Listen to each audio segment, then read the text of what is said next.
Hey guys, welcome back. So today's video is all about cozy crime fighting duos. Now, what do I mean by that? Basically, it's exactly what it sounds like.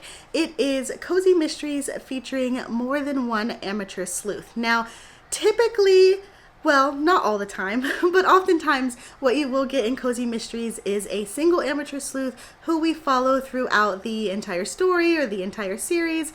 And, oftentimes there may be side characters or sidekicks that help out every now and then.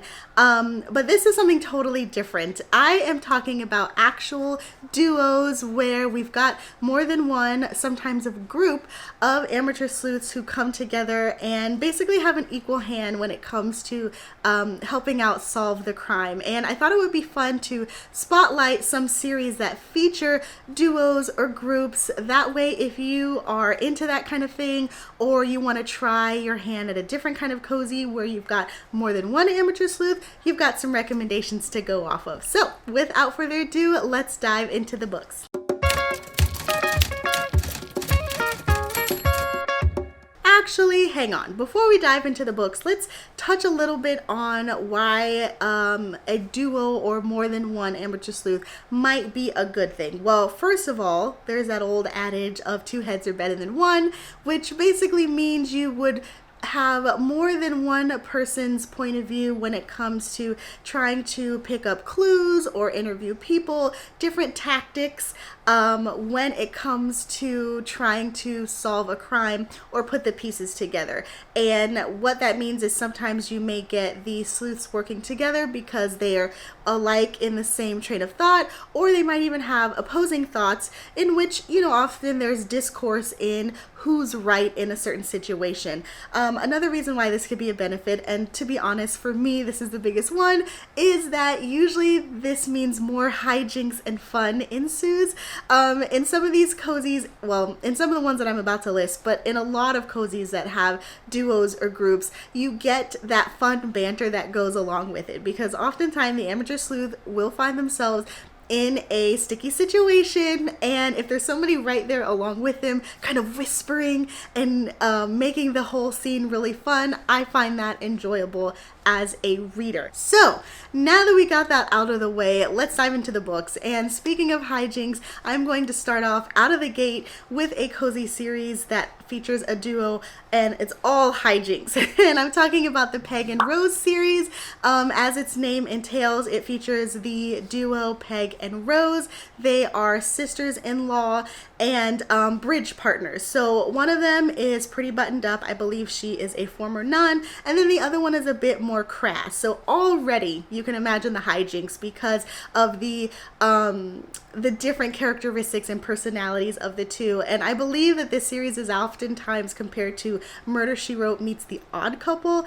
And I mean, that basically tells you exactly what you need to know about this series. So right now there are currently 3 books, each of them Peg and Rose doing something. They go to a pony show. They go, obviously they're like playing bridge, all kinds of hijinks basically. So this is definitely one that I would recommend checking out if you are looking for a cozy crime fighting duo. Yes, so next I have to, of course, recommend this one. This is Mexico, Margaritas, and Murder, and this stars Sally and Pearl. These are what you would consider senior sleuths, and this was actually a book club pick, I believe last year for our Teacups and Murder Cozy Mystery Book Club, but it essentially entails these 2 women who take a trip to Mexico on the heels of one of their husbands recently passing away. Of course, they get embroiled in a murder, and so much hilarity ensues. I definitely enjoyed this book. If you're looking for a laugh out loud cozy, I would highly recommend it because these ladies are hilarious. And I will say, in terms of Sally and Pearl, and you'll see this sometimes with cozies, you've got your straight man and then whatever the other person is supposed to be, but basically it's just another terminology for the opposing personalities, which again adds such interest when it comes to telling a story. All right, so let's switch it up a bit, and instead of a duo, duo, we're going to touch on a group of people, and of course the example that comes to mind is the Thursday Murder Club. I know this is a super popular series. You may have read it already, but if you're not familiar, the group that you are getting essentially are retirement home residents, and so not only are you having multiple personalities, but these are personalities of people who have been around the block. You know, obviously they are older because they're of retirement age. They're very set in stone in their ways, and so that adds a level of interest and complexity into the story, because, you know, oftentimes it's hard to change who you are or change your perspective about life when you reach a certain point. And so I think it's really interesting and very emotional, honestly, this series, just in terms of seeing these people engage with one another. Sometimes they get along, sometimes they don't. You know, obviously having each other's back. I know that the first book, they are investigating the death of someone that they know. And so, again, highly recommend this one. There is kind of like an emotional heartstrings that are tugged, because you just become so attached to the characters. I mean, you do that all the time in long-standing cozy series, but the fact that this one out of the gate makes you feel that way, it really speaks volumes.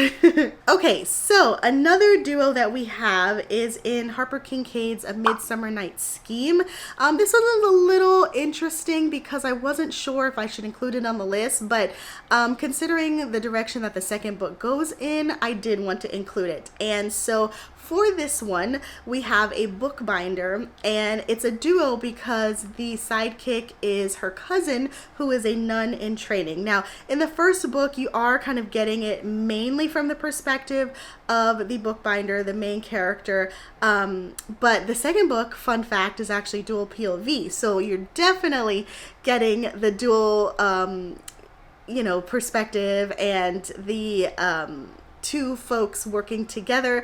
And this one is different and unique for a lot of reasons, and the first one that stands out is the fact that we've got Sister Daria, who is a nun in training, but she's not your buttoned up character, which is really interesting. You would think obviously the one who's the nun is the straight man, but she was kind of a wild rebel child growing up, and she kind of still is, and the fact that she is the one who is going to be a nun definitely makes things not what you expect, but the two of them are really fun to watch together. Of course, they've got their pets, but I'm not counting that in this video. But in the first story, you get a lot of that interpersonal relationship between the two of them, because even though they're cousins, they're really close like sisters, and like siblings, you fight or you have squabbles or beef and stuff like that, and they kind of dig into that a little bit, which I thought was really interesting, and it really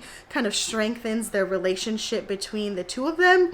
And it's a well-layered, cozy mystery. On top of the murder, obviously, you were getting the personalities along with it, and I definitely recommend this one. Yes, so next we have the League of Literary Ladies, and talk about hijinks, because the way that all of these women know each other are for a court-appointed book club.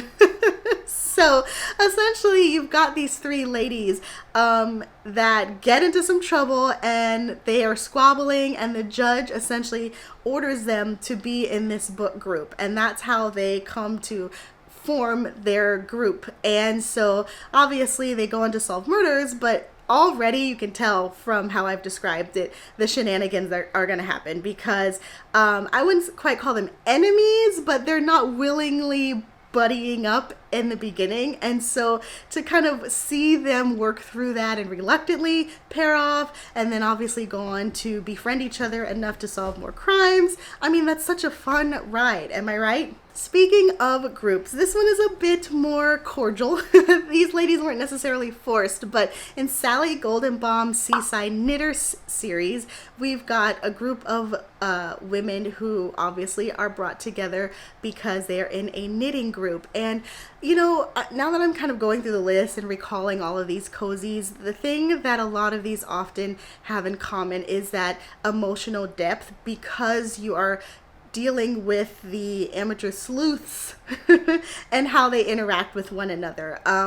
You know, obviously a lot of times in cozy mysteries, the sleuth, the single sleuth, is compelled to solve a murder because somebody they know is, you know, suspect number one. But in this case, you may have something like that, but you also may have kind of like a found family element where they really stick up for one another or want to help one another out, not necessarily because they're the suspect, but even somebody that they know. There's a sense of family, and it's like, hey, I'm gonna help you out, even if it doesn't have to directly do with me.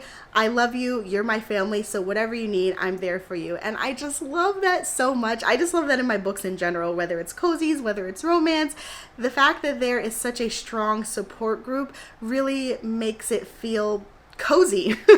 Okay, so last but not least, I saved this one for last because if me talking about this makes you a little hungry, the video will end and you can go grab yourself a slice. And what I'm talking about is the Pizza Lovers mystery series, which you can already tell from the photo that I put up of the book cover.